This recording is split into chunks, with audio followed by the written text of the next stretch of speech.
কেকার স্বাদ কাহনে সকলকে স্বাগতম। আশা করি তোমরা সবাই খুব ভালো আছো, আমরাও ভালো আছি। ঘরে বানিয়েছিলাম কচু পাতার ভাপা চিংড়ি।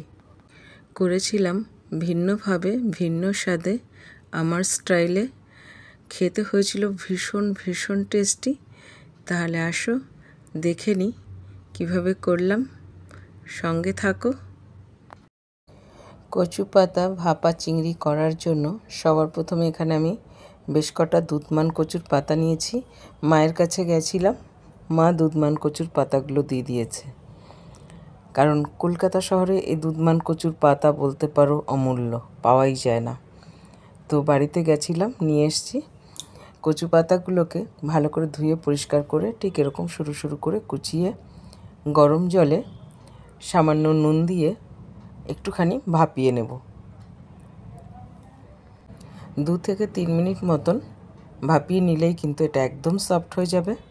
দেখো কচু পাতা কিন্তু একদম সফট হয়ে গেছে। তো কচু পাতাটা খুব ভালো করে আমার ভাপানো হয়ে গেছে। এখন এটাকে আমি খুব ভালো করে জল থেকে তুলে নেব, জলটাকে ঝরিয়ে নেব। এখানে আমি 500 গ্রাম চিংড়ি মাছ নিয়েছি। এটাকে ধুয়ে পরিষ্কার করে নিয়েছি খুব সুন্দর করে, জল ঝরিয়ে। এর মধ্যে স্বাদ অনুযায়ী নুন আর হলুদ দিয়ে খুব ভালো করে মেখে রেখে দেবো রেস্টে 10 থেকে 15 মিনিটের জন্য। আর এদিকে আমি একটা মশলা করে নিচ্ছি। এখানে কালো সর্ষে নিয়েছি 1 চামচ, আর 1 চামচের থেকে কম নিয়েছি হলুদ সর্ষে, আর নিয়েছি একটু নুন দিয়ে এটার খুব ভালো করে একটা মিহি পাউডার বানিয়ে নিয়েছি। আর তার মধ্যে দিয়ে দিয়েছি কাঁচা লঙ্কা আর সামান্য জল। সেটার একটা খুব ভালো পেস্ট করে এটাকে ছেঁকে নেব, কারণ এর ভেতরে সর্ষের ছিবাগুলো থাকে, ছিবড়াগুলোকে আমি ব্যবহার করতে চাইছি না। এটা পেটের জন্য একদমই উপকারী নয়। আর ওই জারের মধ্যেই নিয়ে নিয়েছি বেশটা নারকেল কুড়া আর পোস্ত, তারও একটা পেস্ট করে নিলাম। কচু শাকটা আমি পুরোটাই সর্ষের তেলে রান্না করব। তার জন্য সবার প্রথমে কড়াইতে তেলটাকে খুব ভালো করে গরম করে নিয়েছিলাম, আর তার মধ্যে দিয়ে দিয়েছি চিংড়ি মাছগুলোকে।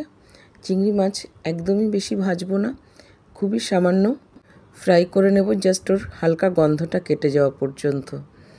আর এখানে তারপরে দিয়ে দিলাম সেই দুধমান কচু সেদ্ধ করে রেখেছিলাম সেটা, আর বেশটা কাঁচা লঙ্কা কুচি, স্বাদ অনুযায়ী নুন আর হলুদ দিয়ে এখন খুব ভালো করে সঙ্গে মিশিয়ে উল্টে পাল্টে ভেজে নিতে হবে।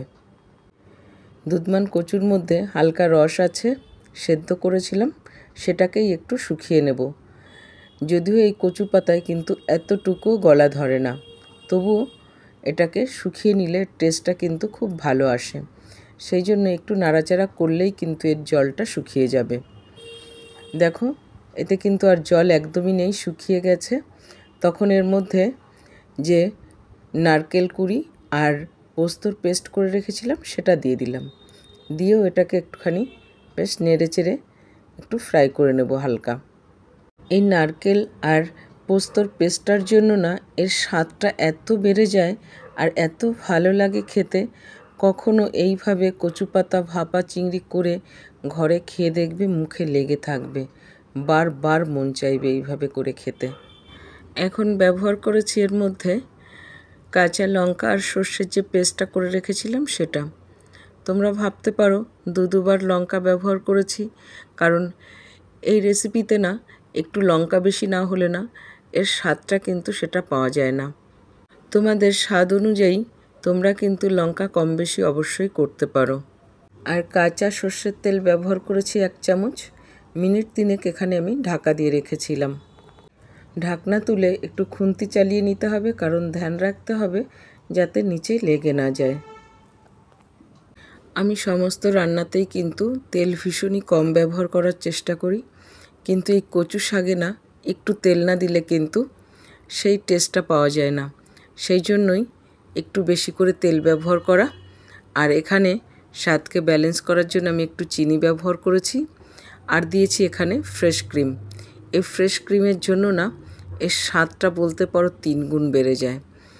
তোমাদের কাছে থাকলে অবশ্যই ব্যবহার করো, না থাকলেও কোনো রকম সমস্যা নেই, খেতে কিন্তু তাও ভালো লাগবে। এগুলো দিয়ে সব কিছু দিয়ে আমি খুব ভালো করে আরেকবার একটু মিশিয়ে নেব।